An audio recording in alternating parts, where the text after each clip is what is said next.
Welcome back to the channel. My name is Brad, and today I got this special guest with me again, Kevin.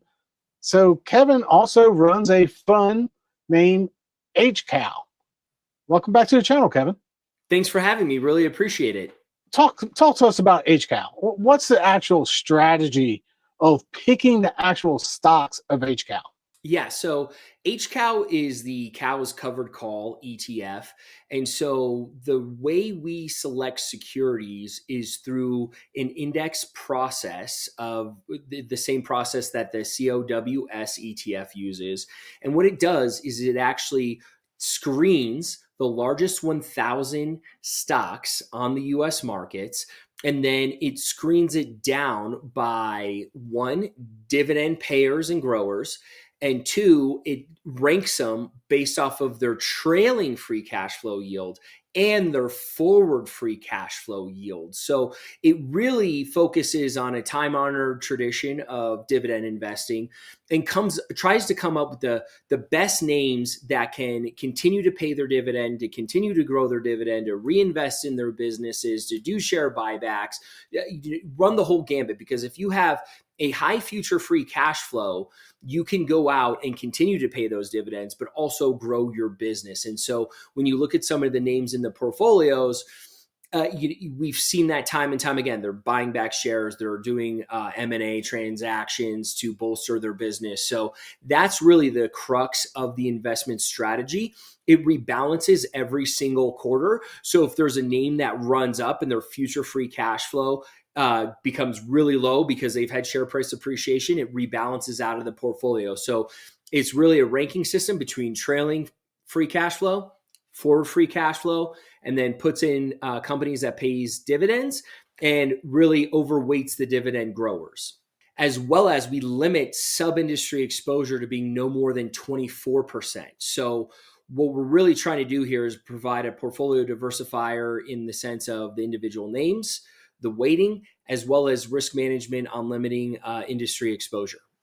Rebalance monthly and then reconstitutes on a quarterly basis, or does it just when you described it, that sounded like a reconstitution that reconstitutes on a quarterly basis?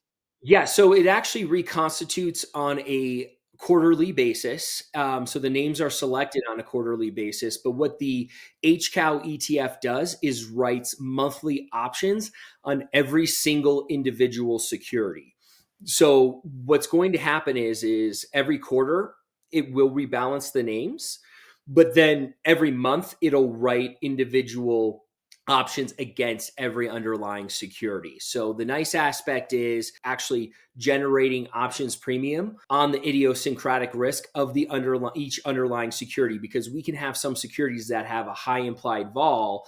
And so the nice aspect is we can sell further out. And I'd also like to note that the underlying index really has a sort of a 50-50 tilt to mid cap as well as large cap. So when you look at the weighted average of the market capitalization, it typically can be anywhere between $8 to $12 billion on a quarterly basis. So you're owning a lot of names that you wouldn't normally own. So when you look at the underlying securities, these are names that people wouldn't own or know, but they're really diversifying their portfolio by going into that, because when you're investing in a strategy, what you want to do is have a high active share. So we've seen active share, which is basically the amount of non-overlap traditional indices. So, for example, HCOW owns the Cows Index individual securities. That underlying index has had between a 97 and 98% active share against S&P 500, meaning your only overlap to the S&P 500 has been 2 to 3%. How do you come up with the percentage of each one of the individual stocks? It doesn't seem to be evenly weighted. Yeah, so that's based off of the ranking system of the dividend payers. And so based off their trailing and future free cash flow, they'll be slotted in dependent on that. So if you're a company that has paid a dividend for 3 years or grown your dividend for 3 years, you're going to get a 2.5% weighting. Every other company that comes underneath that will actually be weighted off of their future and trailing free cash flow ranking. Kevin, what has been the actual distribution rate of this fund over the last few months?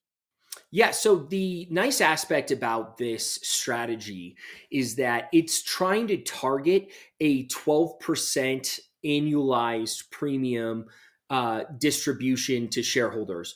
About 2.33%, right now, based off of the dividend yield, the indicative dividend yield.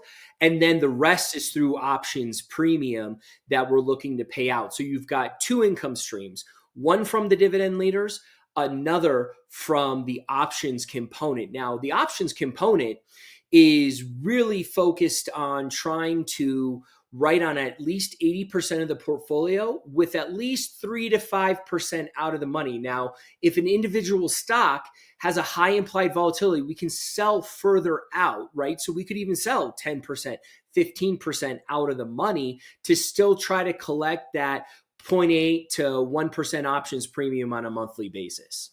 What's the expense ratio? Just like other amplified products, they want to be really competitive on pricing for the democratization of investing in ETFs. So the expense ratio is 65 basis points. On this, you get the systematic overlay on top of the index exposure and rebalance that's part of it. So what's nice is through the single click of a button to buy an ETF, you get professional options management and you've got an index strategy that you can rely on. Kevin, just looking at your 19A1s, it looks like these have a lot of return of capital to them. So the return of capital issue is really hard to figure out in the aspect of how much are you getting, given the fact that it's really predicated on how the underlying securities perform. So if there's a downdraft and some of the securities come down or the overall portfolio dips, and there's a distribution made, the classification through the custodian can churn out a 19A1 notice. Now, obviously, investors should look at one, their cost basis, two, talk to their financial advisor or their accountant.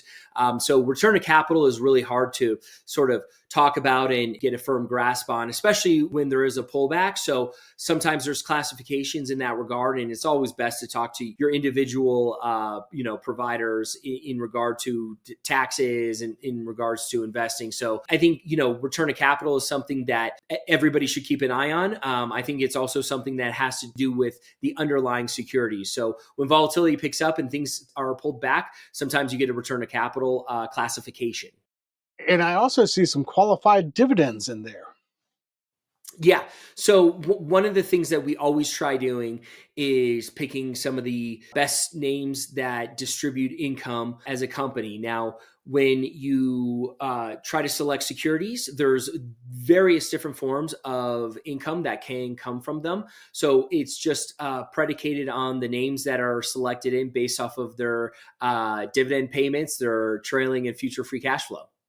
How long has HCAL been around? HCAL was launched in 2023, in September of 2023. It's got a track record back to then of distributions, as well as on the distributions on the option component, as well as distributions on the dividend side. And so we're excited by the fact that we're writing on individual securities.